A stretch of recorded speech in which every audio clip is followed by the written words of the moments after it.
আজকে পড়বো case. Case মানে সেই পুলিশি কেস নয়, ইংরেজি গ্রামারের একটি অধ্যায় বা একটা চ্যাপ্টার হলো কি কেস।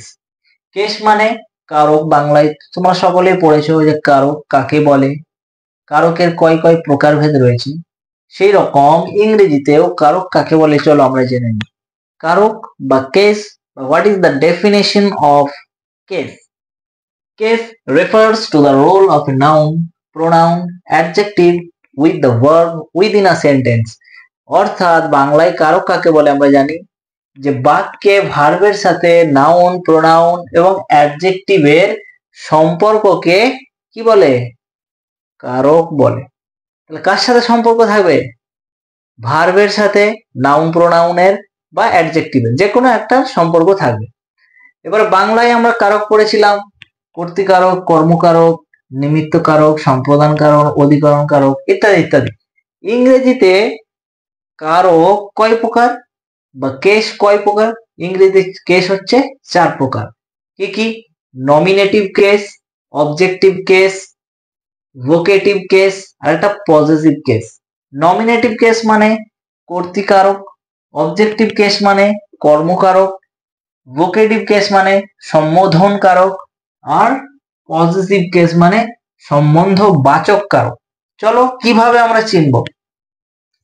দেখো, নমিনেটিভ কেস চিনতে হলে আমাদেরকে বা কর্তৃকারক চিনতে হলে আমাদেরকে ভার্বকে কে বা কারা দিয়ে প্রশ্ন করতে হবে।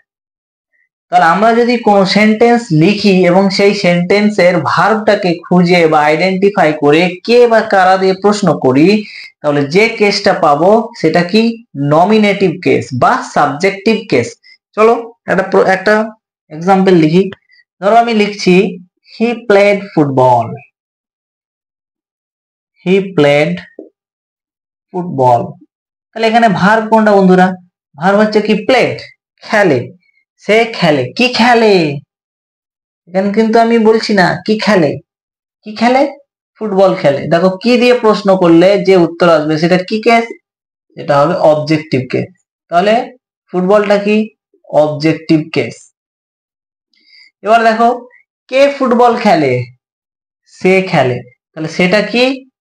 সাবজেক্টিভ বা nominative case.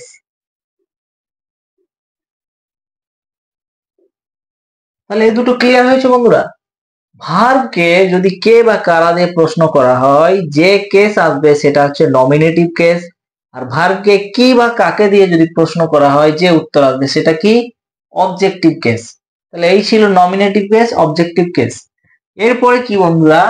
Vocative case. Vocative মানে সম্বোধন করবে, কাউকে অ্যাড্রেস করবে। ধরো আমি যদি একটা উদাহরণ লিখি, ধরো আমি একটা স্কুলে পড়াচ্ছি বা একটা কোনো টিউটর বা টিউশন হলে পড়াচ্ছি, আমি একটা কোনো স্টুডেন্টকে বললাম সুহানা ক্লিন দ্য ব্ল্যাকবোর্ড বা ক্লিন দ্য বোর্ড।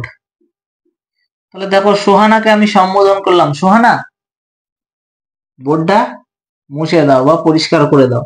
তাহলে তখন দেখবে কোনো নাম থাকবে, নাউন থাকবে, নাউনের পরে কমা থাকবে এবং বাকি অংশ তাকে কোনো উপদেশও দিতে পারে, আদেশও দিতে পারে বা অর্ডারও করতে পারে। সেক্ষেত্রে কি হবে? সেটা হবে সম্বোধন কারক বা ভোকেটিভ কেস। তাহলে সুহানাটা কি? Vocative case. আরো যদি বলি রিজু কাম হেয়ার, এখানে আসো, রিজু এখানে আসো। তাহলে এখানে দেখো রিজুকে সম্বোধন হচ্ছে, রিজু এখানে আসো।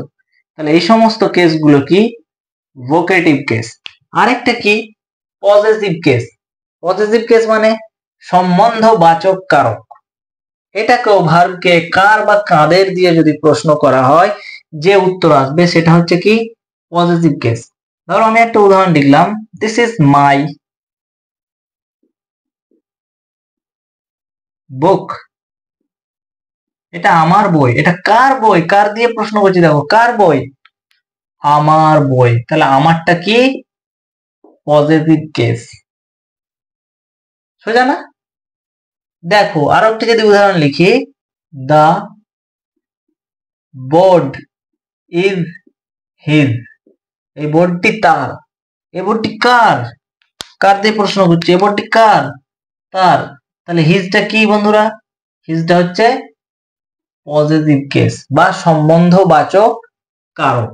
দেখো কারক কিন্তু সোজা বা কেস কিন্তু ইংরেজিতে সোজা। কে বা কারা দিয়ে প্রশ্ন করলে ভার্বকে যে উত্তর আসবে সেটা নমিনেটিভ কেস। কি বা কাকে দিয়ে প্রশ্ন করলে যে উত্তর আসবে সেটা হচ্ছে কি অবজেক্টিভ কেস। কে কার বা কাদের দিয়ে যে প্রশ্ন করলে যে উত্তর আসবে সেটা হচ্ছে পজিটিভ কেস। আর কাউকে সম্বোধন করে অ্যাড্রেসিং করে যখন কোনো কিছু বলা হবে সেটা হবে কি ভোকেটিভ কেস। আশা করছি ভালো লেগেছে।